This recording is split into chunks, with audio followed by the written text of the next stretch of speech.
Aujourd'hui, c'est devenu une doctrine dans toutes les églises, hein, où la femme n'a pas le droit de prêcher. La femme n'a pas le droit de venir s'arrêter là pour dire voici ceci, voici cela. Parce que l'apôtre Paul a parlé. Même, il y a des églises Foursquare où certains pasteurs ne permettent pas que les femmes prêchent. Je suis le seul prédicateur actuellement. Celui qui veut me provoquer va me provoquer. Plusieurs personnes. Mais ce que Paul est en train de dire ici est circonstanciel. C'est-à-dire que ce n'est pas une circonstance bien précise. Paul dit qu'il ne faudrait pas que la femme prêche. Et il ne faudrait pas qu'elle prenne la parole dans l'assemblée. Il ne faudrait pas qu'elle prenne la parole dans l'assemblée. Il ne faudrait pas qu'elle dise des choses dans l'assemblée. Pourquoi Paul dit ceci? Si vous regardez bien, vous retournez dans l'histoire même théologique, vous allez vous rendre compte que les femmes d'abord étaient les femmes inculturées. C'est-à-dire qu'elles n'étaient pas formées, elles n'avaient pas de culture réelle de la connaissance. Elles ne savaient pas lire. Celles qui pouvaient lire étaient rares, étaient celles qui étaient souvent dans la maison du roi. Souvent. Mais de manière générale, elles ne savaient pas lire, elles n'avaient même pas le droit à la connaissance, à l'apprentissage. Les femmes dans ce temps-là étaient confinées dans la cuisine, étaient confinées dans le chambre. Par exemple, dans le palais du roi, les femmes du roi, la femme du roi a sa chambre, les concubines du roi ont leur chambre, ont leurs appartements, et les autres membres de la famille royale aussi ont leur secteur. Et même quand le roi veut aller vers une, et il appelle dans lui ses appartements. Elle n'a même pas le droit de se présenter comme ça devant le roi. Venir s'arrêter puis commencer à lui parler. Ce n'était pas possible. Vous avez le cas de la reine Esther. Ne peut pas se lever comme ça venir parler. Il faudrait avoir l'approbation du roi. Si tu n'as pas l'approbation du roi que tu apparais, on peut te tuer. C'est pour cela qu'on essaie à prier avant d'aller. Donc ces femmes-là n'avaient pas le droit d'aller même pour la connaissance.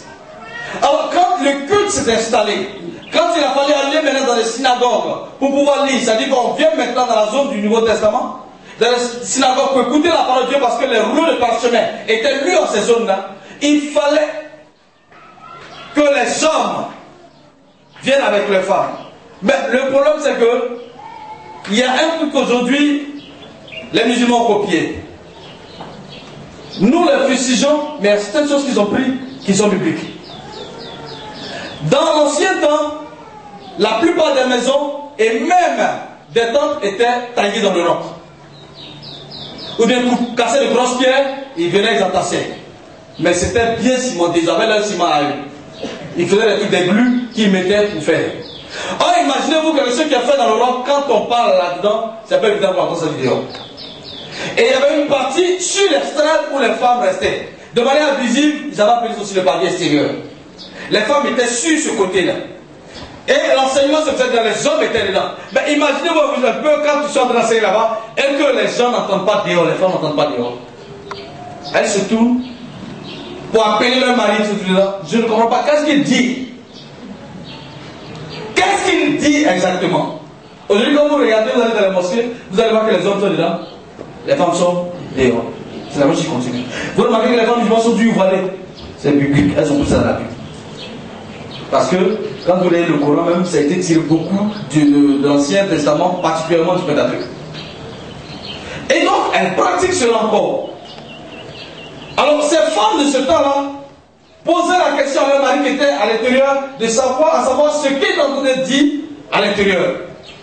Ça créait souvent un cafouillage. Or, Paul est celui-là même qui est passé dans plusieurs villes pour annoncer l'évangile. Donc, en tant que père de ces personnes-là, il arrivait qu'il a écrit des lettres par rapport à ce qu'il entendait, ou bien ce qui lui avait été communiqué comme problème. Il écrivait des lettres pour corriger cela, pour les amener à changer d'attitude. Et c'est pour cela qu'il a écrit cette lettre pour dire il ne faudrait pas que la femme prenne la parole dans l'assemblée. Nous avons récupéré cela. Et aujourd'hui, on a mis les femmes là, c'est-à-dire dans l'église, elles peuvent s'asseoir. Elles ne parlent pas. Elles ne doivent pas prêcher. Elles doivent bien faire.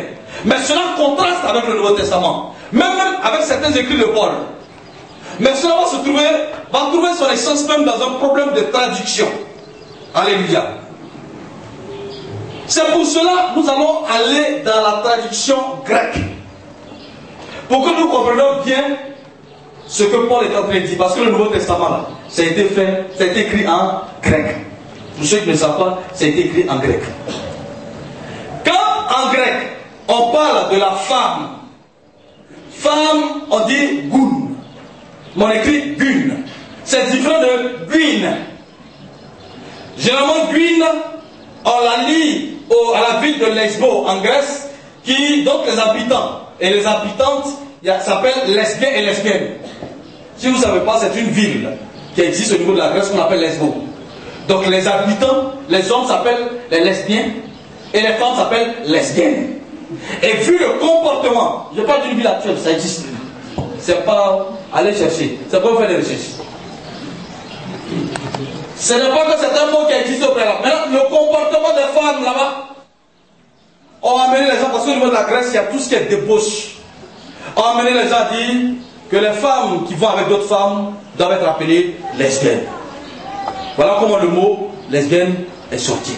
Donc, guine, ça veut dire lesbienne, mais goun, ou écrit gun, veut dire épouse, femme. Donc, ce n'est pas une femme qui n'a pas de mari, mais c'est une femme qui a un époux. En d'autres termes, si elle n'avait pas d'époux dans la salle à l'intérieur, elle ne peut pas appeler quelqu'un, à moins qu'elle ait son frère là-bas. À moins qu'elle ait son frère. Donc, c'est une phrase d'abord qui s'adresse aux femmes ayant des époux, aux femmes étant mariées. Quand nous prenons la Bible bien et nous lisons, et quand on part en Genèse 1, le verset 28, je voudrais que tu me lises ce passage-là. Il y a des verbes qui vont ressortir. La dernière fois, j'ai essayé de voir si c'est puis j'ai laissé. Bon, aujourd'hui, on va rentrer en détail. Genèse 1, le verset 28. Les femmes, je voudrais que vous écoutiez attentivement. Dieu les bénit. On parle de l'homme et de la femme. Quand on regarde toujours dans la Bible hébraïque et même dans le dictionnaire théologique hébraïque, ce qu'on appelait homme, c'est Adam. Mais Adam, en fait, veut dire être humain. Pourquoi on a mis être humain au lieu de mettre homme directement pour dire chef? Et Ève veut dire femme. Quand vous partez, pour ceux qui nous ont copiés, vous allez voir qu'à la place d'Adam, on a mis Adama. Et à la place d'Ève, on a mis Hawa. Continuons. Et Dieu leur dit. Et Dieu leur dit. Soyez féconds. Soyez féconds. Quand on parle de soyez féconds, on entre dans un type de temps qu'on appelle l'impératif. Soyez. Venant de l'auxiliaire être, du verbe être, s'il vous plaît, simplement.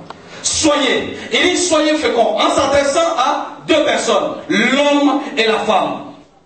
Soyez féconds. Je vous donne la fécondité à vous deux, au même titre. Multipliez. Multipliez. Dans cette version-là, multipliez-vous. Et donc, là aussi, je vous donne au même titre la puissance de la multiplication. Remplissez la terre. Au même titre encore, je vous donne de pouvoir remplir la terre. Toujours en impératif. C'est un ordre qui est donné. Et assujettissez dominer la terre. Voyez un peu le dernier dimanche. Et dominez sur les poissons de la mer. Dominez sur les poissons de la mer. Sur les oiseaux du ciel. Les oiseaux du ciel. Et sur tout animal qui se meut sur la terre. Tout animal qui se meut sur la terre. Regardez un peu que dans cet ordre-là, on n'a pas dit l'homme domine sur la femme. On n'a pas non plus dit la femme domine sur l'homme. On n'a pas non plus dit homme soit fécond, femme soit stérile, ou bien femme soit féconde, homme soit stérile. Il dit soyez féconds. Et aux deux il dit multipliez. Après il a dit quoi? Remplissez. Et il a pas dit homme. Toi seul, ça dit tu as ta femme, tu es là. Tu peux avec elle la commencer à remplir à côté de ses puis va trouver les autres femmes remplies. Et dit vous deux, remplissez. C'est une conjugation ici. Les deux doivent se mettre ensemble. Une collaboration pour faire. Dans collaboration, vous avez collaboré. Donc se mettre ensemble, se coller pour labourer. Alléluia.